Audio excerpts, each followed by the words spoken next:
Okay, so if we expanded the top, then you'd have, Wait, is it recording? it is recording. That doesn't work. Do not expand the top? No, it works. No, wait, don't do it. Don't do it? Okay. It works. It's possible that it works. You could go on that path. Do you have another suggestion then if it didn't work? You can pull out the tan x. Pull out this tan x? And then just have 1 plus cosine squared. So over- you think it would be better if I wrote this fraction a little bit different? yeah. Oops, that's the eraser still. The birthday boy? It's your birthday, Ming? Yeah. Awesome. Happy birthday. We'll have to sing for you later. Okay, why did you want to do that? And then you can just separate the 1 over cosine squared plus cosine squared of cosine squared. Yeah, that would be legitimate too. So this is the avenue that Ming's going down. It's going to be 1 over cos squared and cos squared over cos squared. So other than just sheer genius, how did you think of that? Well, it must be sheer genius then if you can't explain it. One thing you might be thinking of is how do you get these cosines into secants? Well, if you were to take 1 divided by cosine, you'd get a secant, and then cosine divided by cosine, you get a 1, which is where we're at here. So this would be tangent squared x times secant squared x plus 1. Okay, so that is one possible way of doing it. It would also work if you multiplied it out, like a lot of people said, no, wait, don't do that. It would also work that way, but again, it's a different avenue, but as long as you follow the steps and the steps are true, your proof will also be true. Okay.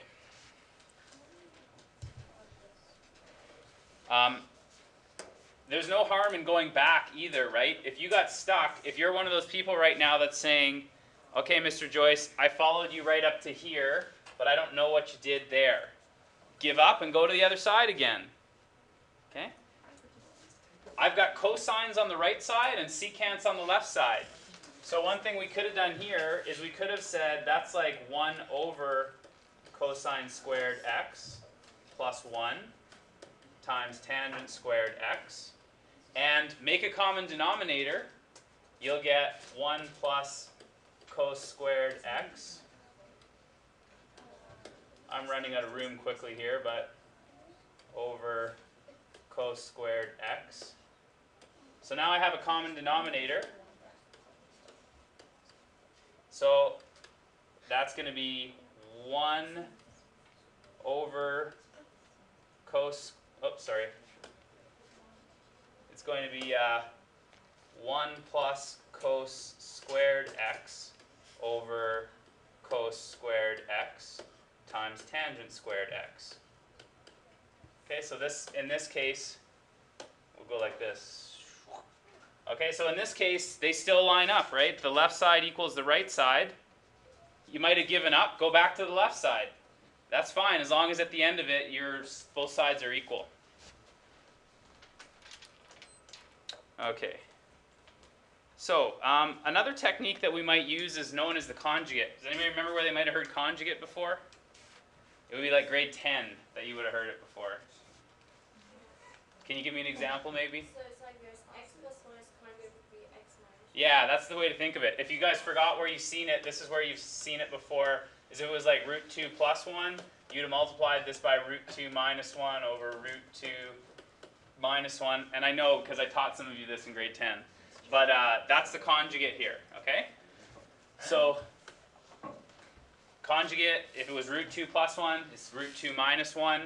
And we're not using square roots or anything, thank God. That unit is awful in Math 10.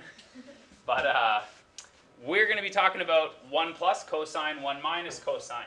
So there's a little bit of a hint here, this 1 plus cos x, 1 minus cos x, that kind of tips us off to this technique. You can see the conjugate in there. So it'll work regardless of what side we started on in this example, but what I'm going to do is multiply the top and bottom by its conjugate. So I'm going to start here with 1 minus cos x times 1 plus cos x over sine x. And I have to do the same thing to the top and bottom in order to keep this equal. Okay. So here's the conjugate on top and bottom. If I multiply that out, remember that's the difference of squares pattern, so you can get your answer fairly quick. It's going to be 1 squared minus cos squared.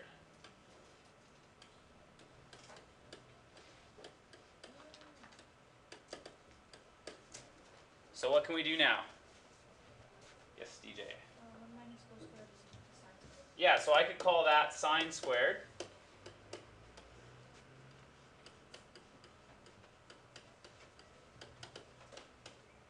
Okay.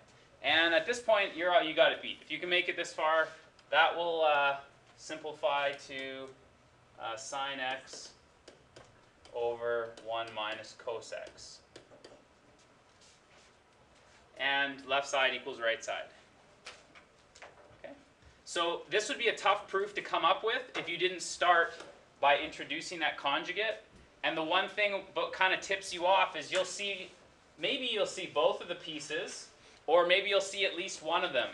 And the reason it works nicely is when I do the conjugate, this piece here becomes an identity here, 1 minus cos squared. It would be the same thing if it was 1 plus sine and 1 minus sine squared. We'd also have an identity to work with. Okay. Now, we're not going to do a trig equation here today, but I'll show you, sometimes this happens on your exam, and you kind of look at the question and you say, Mr. Joyce, you never taught us to solve coses and sines in the same equation. I quit. The thing is, now that you know identities, every once in a while, your exam might throw in a question which relies on you using an identity. So here, I couldn't factor this because I don't have enough stuff to factor. But I can make a replacement. I can replace something here so that I get all cosines or all sines. Anybody think of how I might do that? Sure, DJ? Cos squared would be sine squared minus 1 minus sine squared. 1. Right. Yeah. So I could replace this to, well, first I should get a pen. 2 times 1 minus sine squared x minus 3 sine x.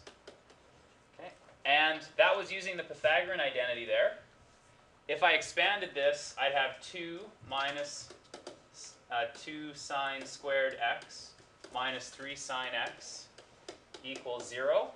And you'd most likely see it this way. It would be 0 equals 2 sine squared x plus 3 sine x minus 2. 2. Oh, that's a terrible looking 2. Okay. Okay, so in this case, basically what I'm saying is now we're back to what we did in trig equations, where we'd want to factor and solve this using our special triangles and or unit circle / graph. Okay?